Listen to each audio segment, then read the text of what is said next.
Welcome to Electrified. It's your host, Dylan Loomis. Quick shout out to my newest patron, Daniel. Thank you for choosing to support the channel. First up today, we got the domestic insurance registration data for Tesla in China for the 4th week of November. It's just 1 week of data, but I think it's important to highlight sales of NEVs in China up 29.1% year over year for the week. Meanwhile, sales of all passenger cars in China down 19% year over year. From Matthias, you can see since the first week of November, this number has been increasing with each subsequent week. This is really important because you may recall the rumors or the whispers were that Tesla was only receiving new orders every week in China to the tune of about 7,000 per week. So the question was, when will Tesla run out of inventory and essentially run out of demand? Doing the math, if that hypothetical order rate per week of around 7,000 was true, this would be an additional 28,000 units that Tesla has been selling from its inventory, again, if those numbers were true. Point being, this data for the 4th week is a stellar result. However, I'm not getting too crazy. I want to wait and see what the next few weeks look like, because if Tesla had an inventory built up to the tune of 30,000 vehicles and they've now exhausted that, what will the numbers look like in the weeks ahead? Doing the math, over the last 4 weeks in China, domestic sales have totaled 55.6 thousand. On this table, the white rows are the second month of each quarter, which would be the comparison for November. As you can see, we are already at 55,000, which is a new record for the year, and it's really not that close. Again, the past 2 second months of the quarter haven't been great for comparison's sake due to shutdowns and upgrades. However, looking at this chart again from Matthias, you can see dating back to February of 2021, this is still an excellent month for Tesla in China. The extra 3.4 thousand units that you see totaling 59,000 is just an estimate for the last few days of November. If it wasn't clear, each of these bars represents the second month of each quarter. Here's another quick one from the accountant, this time comparing the first 2 months of each quarter. That's what each bar represents. From this perspective as well, so far Q4 Tesla in Shanghai, things are going very well. This is exciting because if we're already at 55,000 for domestic retail deliveries for November with a few days left, that means whatever the export number comes in at, it will give us a chance to hit 100,000 for the month of November when it comes to the wholesale or the total for the month. The previous record high was 83.1 thousand, so I'm not saying that's going to happen, it's just in the realm of possibilities. But again, from a longer term perspective, it will be key to watch the next 4 to 8 weeks to see how these numbers come in,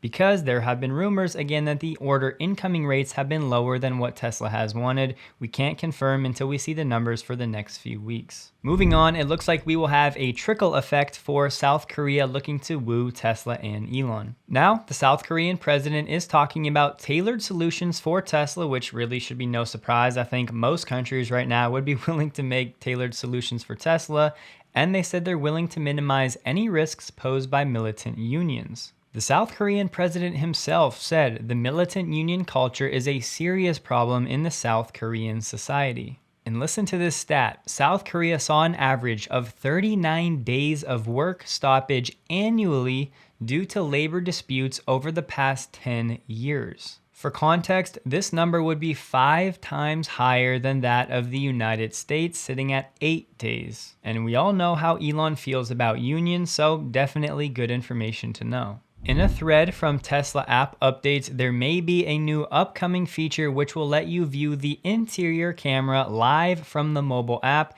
expecting it to come with the holiday release or on 2022.40. Apparently, there will also be a feature from the mobile app where you can make your Tesla car fart, which I know everybody's been patiently waiting for. One other that I think is noteworthy is the ability to view the release notes from your mobile app, so you don't have to run out to your car every time there's a new update to see what new features you're getting. I found this screenshot on Reddit. The live camera button has been added to the home screen again on the mobile app, saying Sentry Mode enabled, live viewing from the mobile app. OP or original poster saying app version 4.15.0. On Twitter, Odin also shared this video capture of his mobile app showing us the release notes indeed in the mobile app. In the comments, Odin said he was actually in Australia, so he doesn't actually have FSD version 11. He was just able to see it in his mobile app, so maybe FSD headed to Australia sometime relatively soon. And of course, this interior cabin mentioned in the code that may be coming with a future software release would be nice. Thinking about dog mode, owners can check a live stream of that interior cabin camera to see how your dog's doing, maybe say something to it. Would be a pretty cool feature. I want to take a quick second to warn some of you. If you're using the same password for most of your online accounts, please, today, put a plan in place to change this. I used to be this guy and it blew up in my face. Thankfully, that led to me finding NordPass, and now they're the sponsor of this video, but I seriously believe for most of you, if you're not using a password manager, you're making a big mistake. Let me show you even one feature, autofill. You see these NordPass icons that automatically appear?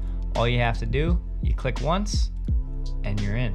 Also, anytime you sign up for a new account online, you can use the auto-generate password feature with custom options.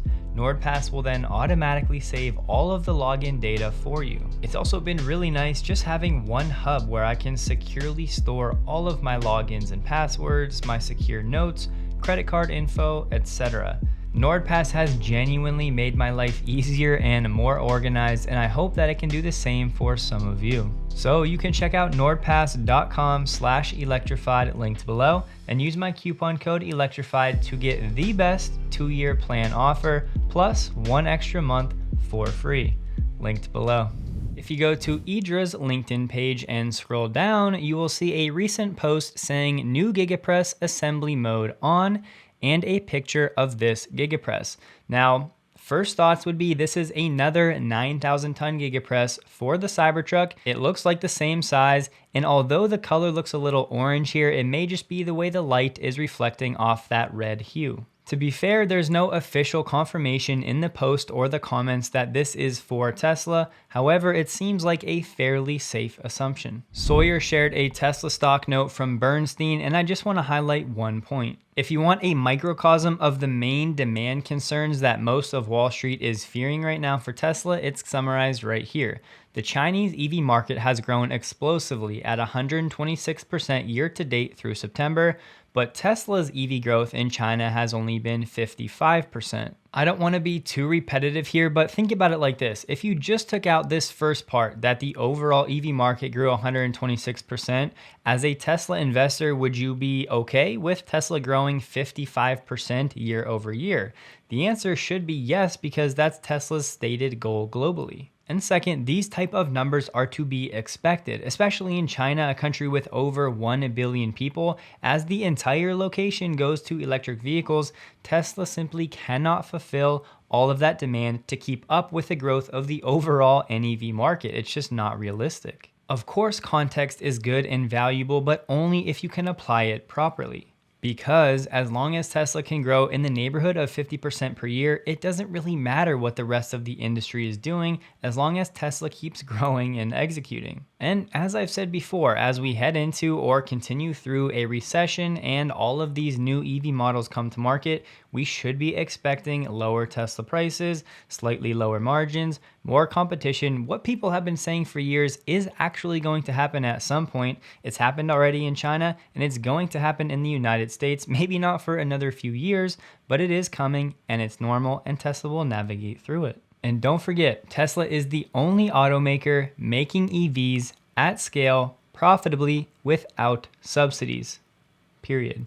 I just want to touch on this one. This really is a pretty speculative piece from Bloomberg, just trying to get the point across that in the early days, Tesla had a ton of negotiating power when it came to lithium deals because they were really the only automaker looking to buy in mass quantities with the demand to back it up. But now that GM and Ford are looking to secure supply for the next 5 years, Tesla's negotiating power has been diminished a little bit. And while I would say that's probably true to some degree, I would not be willing to make the jump to then saying that this is now a problem for Tesla, because it's not the case. Over the past few years, Tesla and Elon have had many chances to buy lithium mines, to make these loans to these miners to help them get production up and running, but so far they've opted not to because they haven't needed to and they already have a supply in place. It is good to know though that companies like Ford and GM are now making very low interest loans to some of these mining companies to help them, as I said, get this production up and running.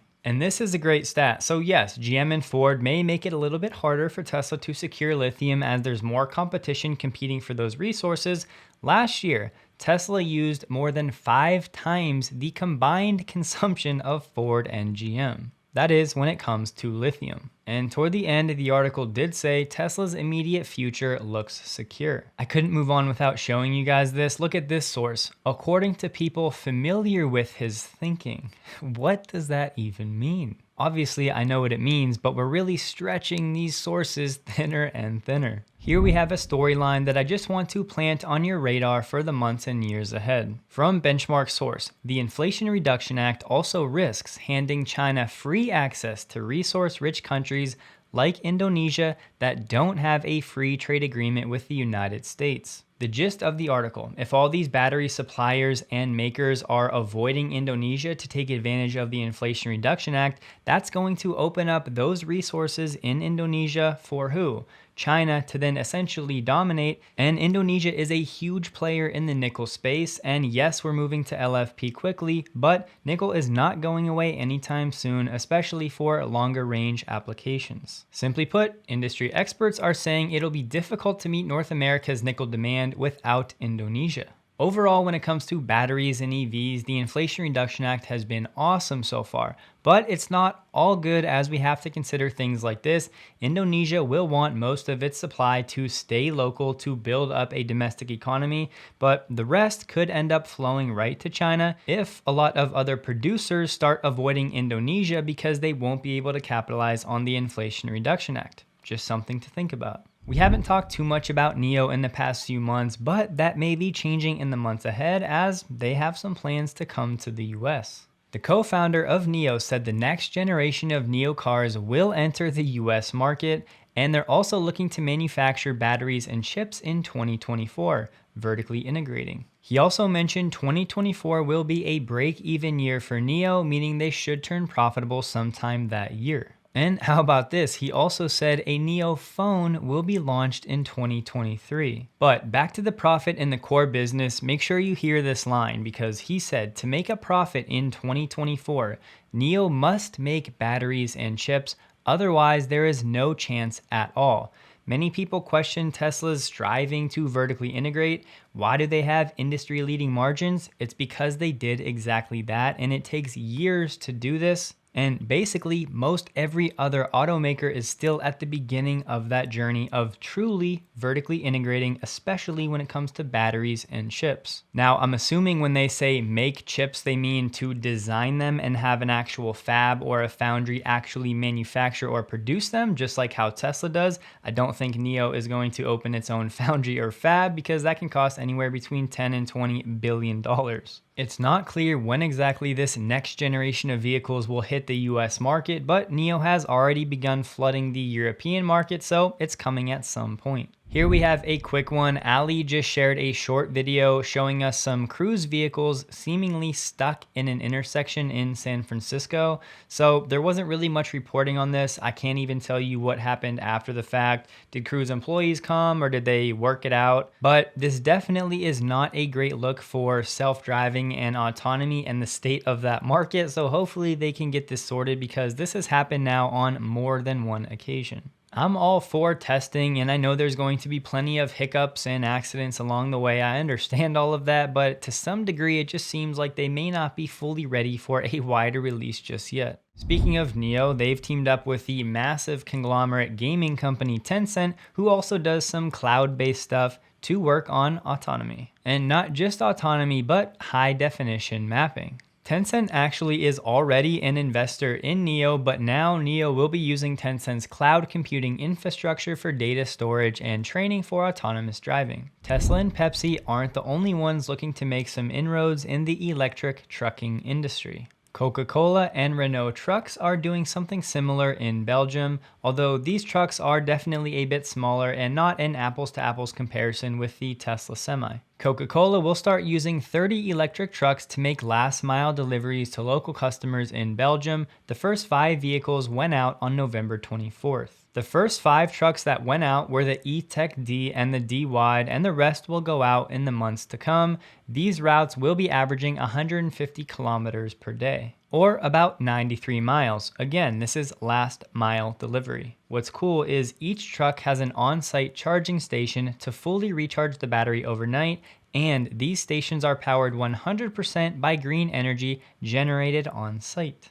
With this one, I'll be honest, I've been skeptical of Lordstown ever actually delivering some of these endurance pickup trucks, but it looks like that day has come. The first production units of the Endurance all-electric pickup are leaving the Ohio factory headed to customers. As if we haven't been highlighting the importance of the Inflation Reduction Act and the impact it's had enough, now we have Northvolt, who was considering a factory in Germany. Now they may delay that, so guess what? They can build a factory in the United States to take advantage of the IRA. Not only is America offering incredible incentives for these companies, but the energy prices elsewhere, specifically in Germany, are rising and seeing inflation of their own, which are making these building decisions a lot more difficult. An executive at VW said Europe's energy crisis could render cell plants in the region practically unviable. And a Northvolt spokesman said the entire value chain is looking at North America instead of Europe. And last up for today, if you've ever wondered why I don't spend more time talking about Wall Street analysts and price targets, of course, they've been historically very wrong, but it really boils down to this. Price targets probably are not the best way to look at companies for truly long-term holders, which, full disclosure, I am. I would probably look at how much profit will this company generate in 5 or 10 years, and what's a fair multiple. If this Twitter situation has shown me anything in the last few months, kind of watching everything unfold, it's that, in my opinion, too many people are becoming short-sighted, thinking in terms of days and weeks and even months instead of years and decades. And don't get me wrong, I love the news. I love nerding out. I love getting all the way into the weeds, paying attention to the detail. It's just something that I enjoy. But you have to learn how to actually compress all of that and then view it through a longer term lens, which is a skill that requires developing. All that to say, hopefully all of you out there are doing well mentally and you can get to a place where you can just sit back, relax, and enjoy the ride. Don't forget, check out NordPass linked below. It's honestly been a game changer for me. Hope you guys have a wonderful day. Please like the video if you did, and a huge thank you to all of my Patreon supporters.